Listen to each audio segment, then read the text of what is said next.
Hello, North York, and welcome to Meet Your Neighbor, a Willowdale interview series. Each week, we introduce you to a new neighbor in the spirit of building a more connected community, and we ask the tough questions like, what was the grooviest place to hang out in Willowdale in the 70s? Now, we're shaking things up a little bit with our next guest. You might even say we're breaking the rules, but it is so worth it because we are chatting with the one, the only, Howie Kluger. Howie grew up in Willowdale in the 70s and in the late 90s traded North York for New York to work in finance on Wall Street. He's proof that you can take the boy out of Willowdale, but you can't take Willowdale out of the boy.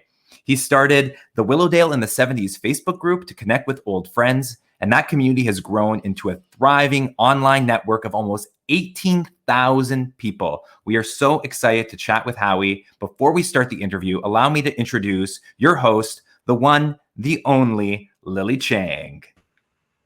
Hello, thank you, Sebastian, and good evening, Willowdalers. So happy to be with you tonight, and so happy to have a chance to meet someone who feels like he's just around the corner. He knows and loves Willowdale, maybe even more than many of us. And so I'm so excited for us to have a chance to get to know someone who's been a bit of a mystery to me. How do you start a fan club for a community from hundreds of miles away? We have so many questions, but we're so excited to chat with Howie Kluger. Let's give him a warm welcome. Hello. Hi, Howie. You know that first of all, that wait music is the greatest music. I was grooving out here. I was like, it was awesome. I've been in makeup for 12 hours in the green room. Anyway, and this is the best they could do. Hi, Lily. And, we have online some people who are saying hi, Kelly Strickland and Kevin Tucker. Kevin, know them well. Yeah, so it's great to be able to, get to know you more. I think you're like the Johnny Carson of Facebook groups. I don't know. Hello. Somehow you've brought this magic to. He's been dead for 30 years. What do you say, Lily? Okay, go ahead. You've just got this charm that is communicated through a Facebook group to bring people together across time, across generations. And so, we have so many questions. Let's start with, when and how did Willowdale in the 70s begin? Okay, well, I'm glad you asked because I don't want everyone thinking like this was a solo thing. So how it started is a friend of mine, Noel Cunningham from Lescon Public School, a Nymark in Bellberry, roughly, contacted me on Facebook approximately 40 years after I had last spoken with him. So I announced this on my own personal Facebook page, and friends just started jumping in and reminiscing about Lescon and then Don Valley, and it kind of, for my little dinky Facebook page, really blew up, this one post. And then I kind of huddled with my friends, Bruce Anderson and Kirsten Ness, whom I met at Lescon in grade 4. And we co-created the group, and I will give them, they deserve as much credit as me. In fact, Bruce actually clicked the button to start the group. It was likely his idea. And the whole concept was, everyone's chatting on your thread. Let's create a group, and people from Lescon, in our class can huddle, the 30 of us, however many will show up. So we created this group, and we were kind of like just chugging along and few members every week. And I was like, if we get 250 members and I get my admin badge, I can die happy. And we kind of just rolled along until we started in November of 2018. And then something happened around September of 2019. And I think it was group member Barb Savage, I have to shout out to her, who decided to invite every person she ever knew. And we went from, we'd existed for maybe 7 months. And we went from that point, something happened whereby suddenly it was 500 to 1,000 people like a week for a time. Obviously that slowed down, but we recognized like it was September, October of 2019. Like we somehow hit a nerve. Like there was this desire to reconnect from people that hadn't talked to some of their friends, classmates, neighbors in decades. And suddenly it just started blowing up, and here we are. And I'm just very fortunate. We have like the most amazing members. It amazes me every day when I see people connect. This isn't me. This is a family. It's every single person is as important as the other. I'm no better than anyone else. And yeah, it's just been amazing.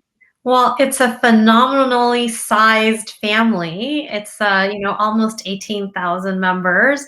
So kudos to you to be able to manage that. I think it's probably a part-time job, if not a full-time job for you, just to manage the conversations and really I love how you just foster such an inclusive and positive spirit, which is not easy to do with so many people in the group. No, that's yeah, like I say, it's just everything about it is just so germane. It's just people, and it's just the Willowdale spirit. People just that plus I'm kind of a bit of a dictator, but but yeah, it's just people from day one knew that it's a respectful group. It's all about connecting and reconnecting. It's not your typical Facebook group where people can just strangers come in and say and do what they want. Yeah, and it's everybody kind of really quickly picks up the vibe of it and what it's about, and seems to enjoy it. And every single member is a great contributor. And I want to do almost a reverse promo here. I want to say to you, Lily, that I'm incredibly impressed by your Willowdale Neighbors Connect. I have to give them a shout out because you've done, honestly, I'll be completely frank, what I've been trying to do and I still have not been able to master. Just you've been able to kind of mobilize volunteers and kind of direct them to giving back to the community and helping people. And this is why when I first saw your group, I absolutely loved it, wanted to partner with it, and still to this day hope that I can somehow harness this energy that you have and this charitable spirit, because it's just what you do is incredible. You deserve a lot of praise. Aw, thanks, Howie. Yeah. Well, No, I think, sincerely. it's exciting to think about what we can do together. But I have so much to learn from you. I think one of the things that always, puts me in stitches actually is your funny posts. You have brilliant questions, and yes, I was alive in the 70s, so the candy bar pictures and the class pictures, they all resonate with all of us who grew up in the 70s and 80s. So how do you find all this inspiration? Because it's regular, you're able to create new topics every day, every few hours actually. Well, it's interesting because on the one hand, people who know me and know me in the group, when someone posts something and someone says, "What does this have to do with Willowdale?" I go crazy, because there's how many times can you talk about the bowling at Newtonbrook Bowlerama or going to the Peanut Plaza and these things we all loved, but it's like from day one I kind of knew we had, and this is what happened when we started with the whole, like I said at the start, the group is created for this class at Lescon. And I said to Kirsten and Bruce, I'm like, we have to expand this. There's only so far you can go with this. So we expanded it to all of the public schools and all of the junior high schools and all the high schools. But yes, in terms of the different features, I do, school posts and street posts, and then just random stuff. I don't know, people say, you must be running out of material, but it's in a weird, I just love the research. And my problem is actually the opposite. I have so much I want to post, and I know people are probably sick of me over posting, but it's like, when I post one thing, I find 10 other things that I want to post. So yeah, and it's just and other people are posting amazing things. Like tonight, a couple of hours ago, Hilda Rubinoff post, this is her last night in her Willowdale home that she's lived in for 49 years. And this kind of thing just, I mean, when you hear and see these pictures, you're like, nothing like touches your soul. Like this person posting, opening up and saying, this is literally the last night after 5 decades of living in this home. And, that post itself kind of exploded. And just, there's something about it that I find really resonates, with these reconnections and, people sharing their stories like that. Well, it is very powerful to reflect on a life lived in a community and the season of transition that is now, happening for someone to open up about that. That is very special. And I think most people would not share so easily were it not for the positive and welcoming environment that you spend, I'm sure, a lot of time fostering intentionally. So, how does this community building spirit express itself in other areas of your life? Well, just going back to the people opening up, I think one of the things people like is even though it's a group of 17 or 18,000, it really does.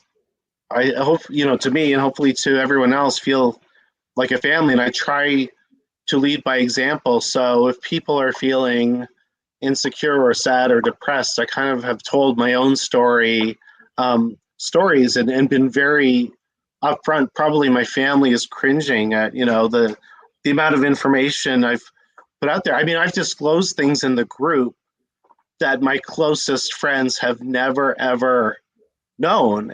So I've never told my best friend, yet I'll throw it out there in a group of 17 or 18,000 just so other people, I'll in a sense, I feel like sacrifice, my own privacy just so other people feel comfortable or feel that they're not alone.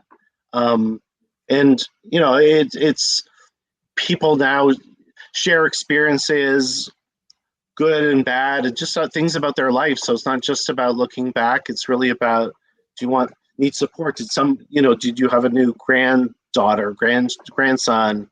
And people just love, it's just people really react to that kind of personal sharing and the personal stories.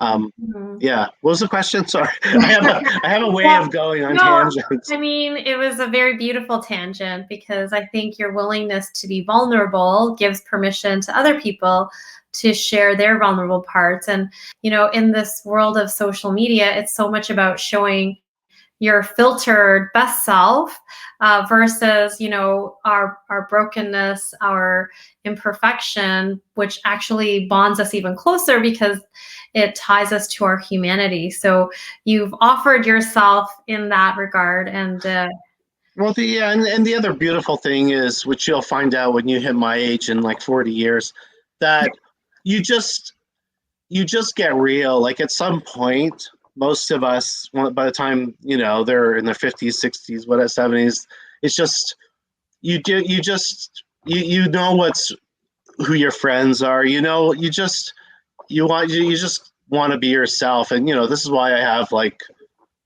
cracks in the wall behind me. I look like that. Like it's just, and I think that's another thing. People just, if you grew up being bullied or being a minority or experiencing sexism or that kind of thing, suddenly you're now with a bunch of people who might have gone through that, and you're bonding with them, and you're like that. The funny thing is, it's kind of, back in the day, you would be so embarrassed if you didn't have Adidas shoes, or you didn't have like the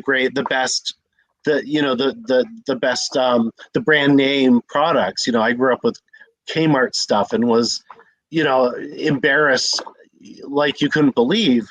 Now it's kind of turned into, it's kind of a competition to who's like the nerdiest, who's the goofiest, and it's a really nice thing. It's yeah, once you get old, you just kind of realize like you It's kind of stop caring so much about being, someone who you're not. You just want to be real.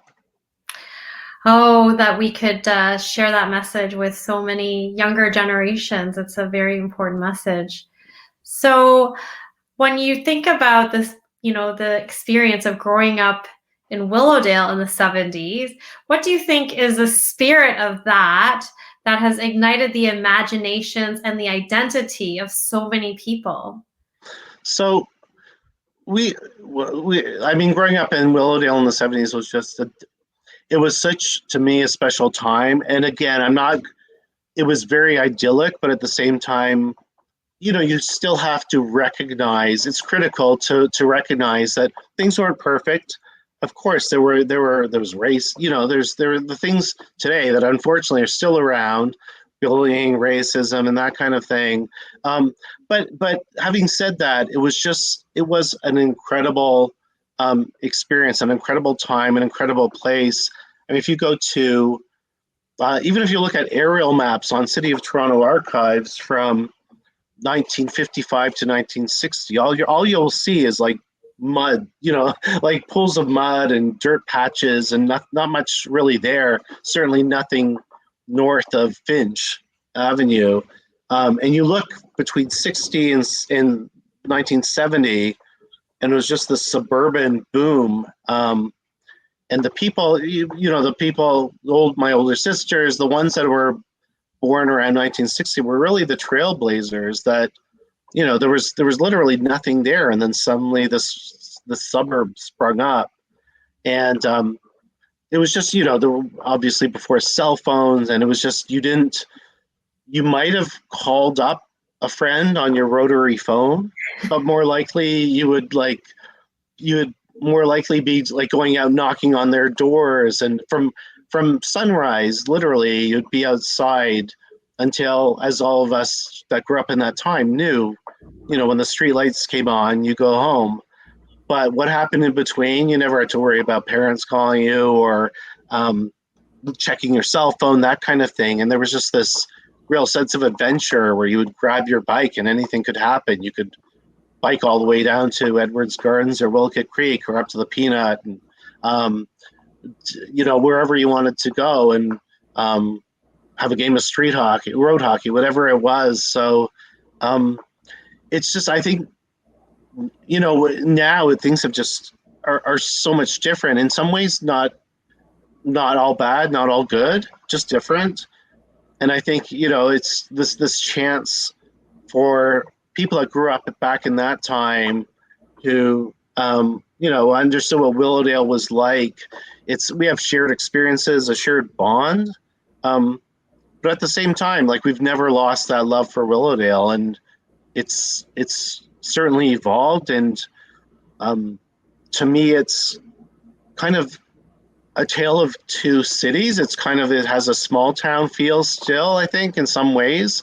And it's also, getting to like a world-class city. So it's still an amazing place. Yeah,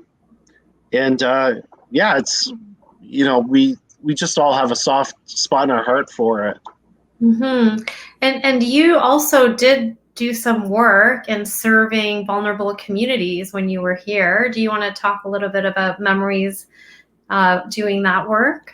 Yeah, sure. So, I mean, from early, I'd always loved kids. That was so after a couple of jobs, working at Ponderosa, at Leslie and Finch, working at Canadian Tire, I decided I wanted to do something a little more meaningful in my summers, and I did worked for a couple of years at the time it was Metropolitan Toronto Housing Authority in North York, one of the government-funded, government-subsidized housing projects, and did programs for kids from anywhere from 3 or 4 years old to 18, 19. Then a few years at a camp for, and I'm going to probably get myself in trouble, but at the time it was called multiple handicapped kids, but differently abled. I apologize. It's not sure what the politically correct term is, but yeah, it was at Pleasant View Arena, and it was just great experiences to be able to do that. And yeah, we had anyone who hasn't kind of tried to do things that maybe they think are difficult or maybe that they can't do. I've certainly learned from doing different jobs and volunteering in different ways that the rewards you can't even it's hard to even appreciate all the rewards that you'll get from it. Mm-hmm. I often, say to people that when we go to serve a vulnerable community, we may think that, oh, we're going in and we're going to help, but actually often the reverse is true. When we go, we learn so much about others, about life, and we in turn end up receiving that which we wanted to give away. Do you have any stories? First of all, that is what you just said is so brilliant. We need to pause and absorb this because what you said is, I wish I could have conveyed it better, but you just said it so much more eloquently. That is exactly the feeling I had. And it is when you do something that other people might say, wow, this is, I can't believe you did that. That's so great.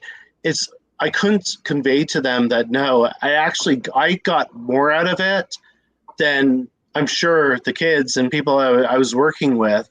Like, it's hard to explain, but you've done so much for the community yourself that the rewards you feel and you get back can easily exceed what you actually give. Mm-hmm. So thank you for saying that.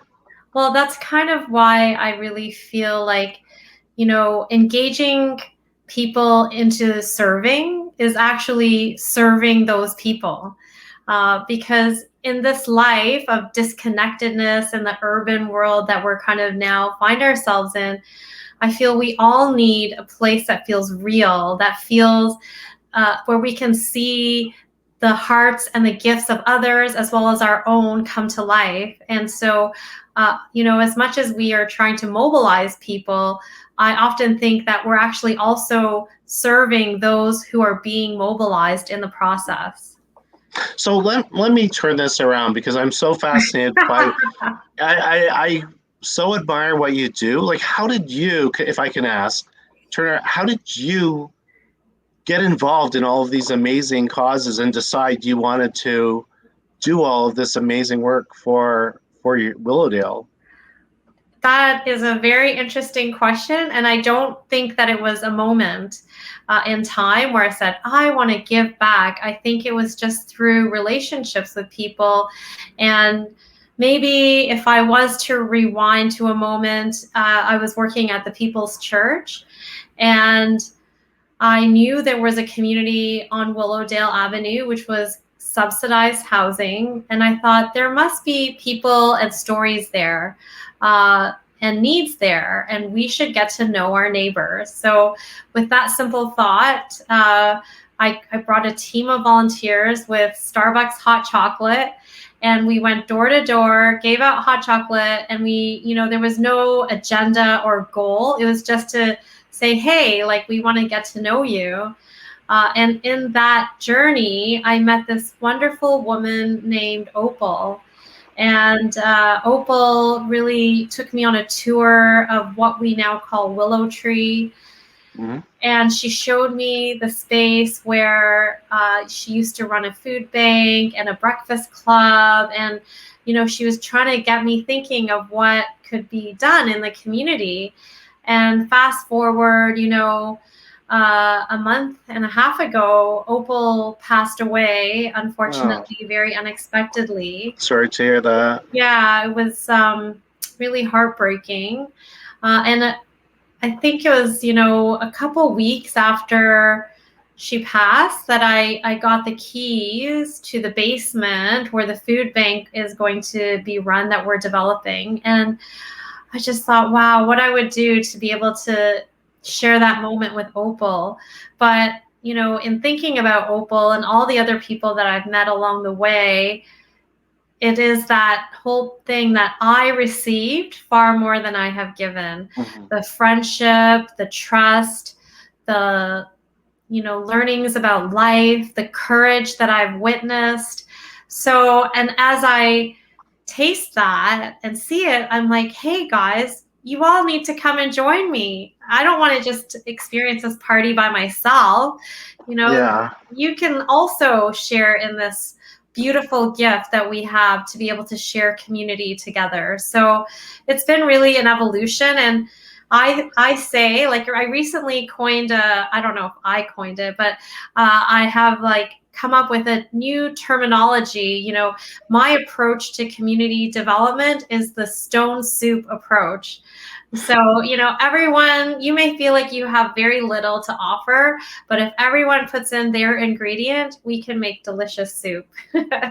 No, that's beautiful. And I can't even express enough like how much I admire what you do. And you've like, I don't like the work you do, and I don't know how you balance all the things you balance. But it's amazing. And again, it's one of the things, with we have so many people in the 70s group that I just need to I've it's kind of been like that mystery, that nut I can't crack, is how to harness all of these beautiful souls and into a way to be able to give back. And but I'm following you and learn from you, and maybe one day I'll be able to get that formula. Well, I think that we can learn and grow together, because I have a lot to learn from you in terms of how you foster community while also, managing personalities. I don't know if that's part of the magic of what you had to learn along the way, but it's something. Yeah, my I'm own still. personality is probably the hardest of all, of 18,000 to manage, but and I Mhm. still can't really do it well, but yeah.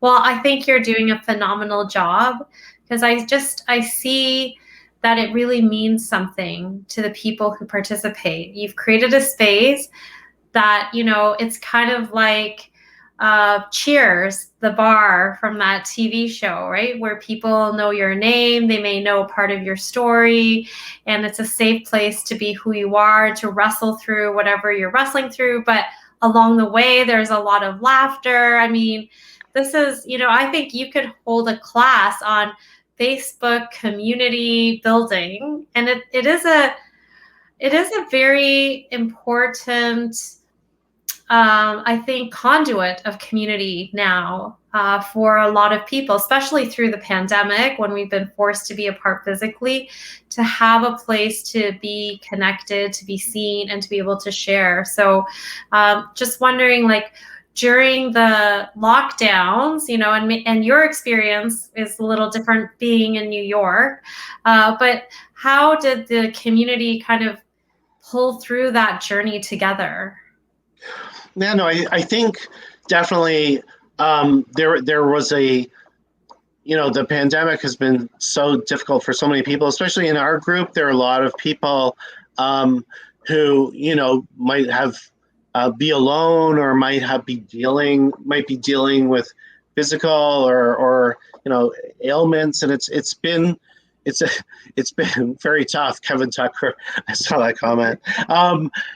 But I think one thing it did is it really brought people together, and it just reinforced the importance of connecting when if somebody's in a pandemic and at home with no kind of sense of when this is going to end, they know they can just go online and go to our group and have 17,000 or 18,000 people who are willing to listen and be like kind of their virtual family.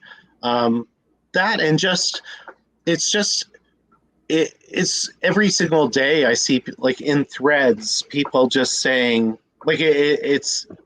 it's unimaginable that this, if you said this to me 3 years ago that this would be happening, but just every single day there are threads where somebody says, oh, do you have an older brother, or named Ted, and they're like, yes. Well, like, how did you know? And there's like, it's like, oh my God, I never like thought I would have seen or heard from you again. And it's just so, as much as we say that, we loved growing up without cell phones and social media and computers, it's certainly facilitated, us being able to reconnect with each other, and yes, it's but people that every day I'm kind of blown away, like when I see this happening in comments where people are just reconnecting with people that they haven't seen forever. But the second big part of it, to your point with the pandemic, is the connecting. So it's not just about people seeing or hearing from people they haven't heard in 40 years. There are people, including myself, who have made all kinds of what I consider really good friends. I've never met in person. I hope to one day. But that's the other thing. It's not just reconnecting, and this is getting more to kind of where your group is. It's a lot about the new connections and making new friends. And there's this this platform now whereby we're meeting people with common backgrounds, shared experiences that we never otherwise would have, and through these groups, and we're able to meet new friends that we never would have been able to otherwise. Certainly I wouldn't be able to, having 24 years in New York. There's no chance I can't even make friends here. Imagine, like, there's no way I would have been able to make friends in Willowdale without social media and Facebook. So as much as we like to 18,000 friends, that's a lot of friends. yeah. So well, there are a few that would probably not consider themselves be a friend of theirs, but yeah, it's as much as we like to put down social media or say it's great growing up without phones and stuff, it's been a lifeline, I think, like you said, through the pandemic. It's really allowed people to connect, and the importance of it. I kind of feel like we had a captive audience over the last year and a half. But even as things start, hopefully getting a little back to normal, the group's growing. So there's clearly still seems an appetite to, continue to kind of grow and have like continue with connecting with more people and reconnecting with old friends. Yeah, I think that in the return to normalcy, there are some of the gifts of the online connections that we've had and the way that we've learned to connect that I hope will stay and endure beyond into this new normal that we find ourselves in. So, I just want to put it out there. If anyone has a Q&A time, if you have a question, especially, all of you who are in Willowdale in the 70s, maybe you have a question, or if you are just someone who's living in Willowdale and curious, like, how did someone, become a community builder for Willowdale all the way from New York? It's quite a phenomenal story. And so if anyone has any questions, all you have to do is post it in the chat of this video, and we can see those questions and we can answer them. And there is one from Kevin Tucker. Do you think all these changes we have seen in Willowdale are for the better, or do you think it could have been done better? So this is probably a better question for Lily, but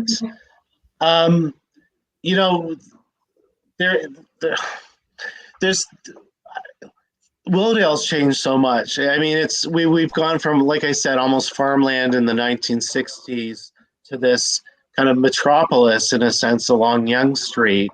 And the thing in our group, you kind of have, there's this big contingent, including me, who have this fanciful thoughts of old Willowdale. And I personally, I love the old Willowdale. It's, but I guess, change happens, progress happens. I don't know. I'm biased, so to be 100%, I will be 100% transparent. I love the old Willowdale. Give me Willowdale in the '70s, but you can't. I understand how things can't stay like that forever. Mhm. I just, personally long for the days of where every, neighbors all knew each other, where you could, all the kids, you could go out, you'd have games of hide and go seek and road hockey and all of these things. Well, I think, Howie, that what you're mentioning is the longing for a simpler time that all of us long for, whether or not we grew up in Willowdale. We all long for that simpler time when, knowing your neighbors was easier and wasn't as complex as it may feel nowadays. So, and, before we go to the next question, I do want to let you know that NeighborLink North York, we are organizing a week in August called Meet Your Neighbor Week. And the idea is to, invite everyone, doesn't matter where you live, to organize a small meetup with people on your street or on your floor. It could be in a park, it could be lemonade on your driveway. But for 1 week, we're just saying, just throw an invitation out there and host something small, get to know your neighbors, which is actually more rare than it was back in the day. And then we're going to end off the week with Willowdale Yard Sale Day, a day to shop your neighbors. No, that is amazing. And back when I was growing up there, you just knew your neighbors. It was something that happened. Everyone kind of watched out for them, for each other. Everyone knew each other. And it's changed. It's not just Willowdale. It's like every city, every place. It's just, it's a different time. But that's why I think I'm so in awe of what you do, because I can't imagine trying to, like, it's, you're there trying to still like create these connections and this Willowdale spirit, and it's people like you that are going to keep, that are kind of carrying the flame now, or carrying the torch now. And without people like you, it's just going to, there's no hope of it, of keeping that sense of community. So I am so grateful for everything you do, because it's without that spirit, it's just another suburb, just another city, and I would hate to see that happen to Willowdale. So Well, keep it going. thank you, Howie. I really appreciate that. And I just think no one is meant to live anonymously.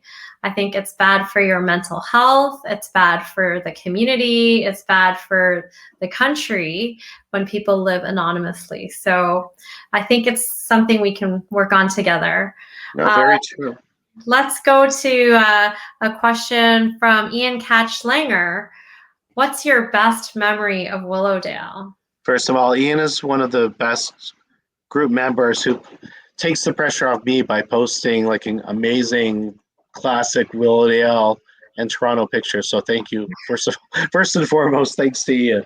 My bad. God, it's so hard to come up with one memory, but if push comes to shove, I have to think of one thing. It would be probably just playing hockey in Lescon Park at that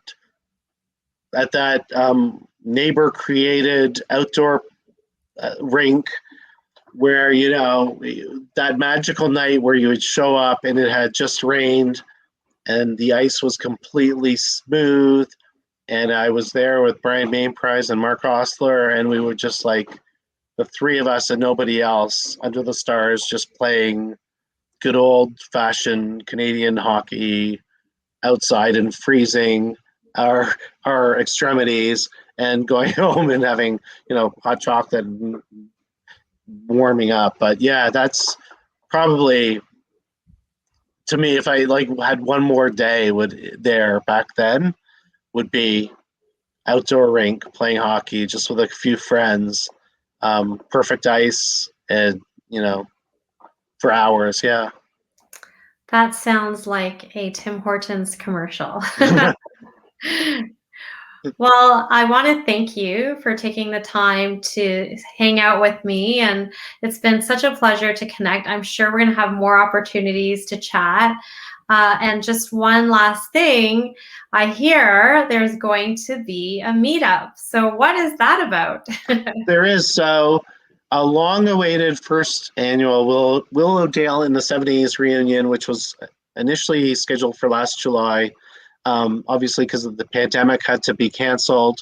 But this Saturday, August 28th, we're looking at Earl Bales Park. Ken Bernkopf, he's going to kill me for mispronouncing it. I'm going to hear this from him tomorrow, I'm sure, is helping organize, him and Amir Khalil and others. But anyway, yeah, so we're going to have a meetup in hopefully Earl Bales Park, Saturday, August 28th. Anyone can check out the Willowdale in the 70s group for more details. Great, Howie. Well, thank you for everything that you do.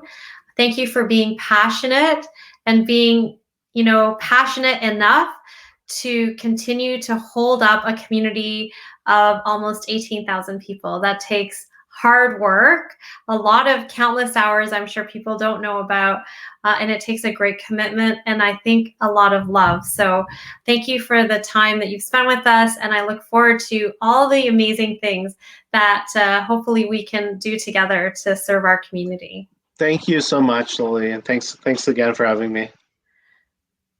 And amazing. Oh my gosh, if I didn't already live in Willowdale, I would definitely buy some property. I'd be moving in. I'm sold. But I'm if you already have there. $10 billion, it won't be a problem. Exactly. Awesome. Well, thank you again, Howie, for joining us. Thank you for everyone who tuned in and was in the comments. It was awesome. This live stream is recorded and will continue to exist on our Facebook page. So feel free to share it with friends. It will also be going onto our YouTube page as well. So check it out there. And if you'd like to be a guest on a future episode of Meet Your Neighbor, we'd love to connect with you. Send me an email, sebastian@neighborlink.org. And we'd love to connect, and we'll have you on a future episode. So until next time, Willowdale, we'll see you same time, same place, new neighbor. Good night, North York.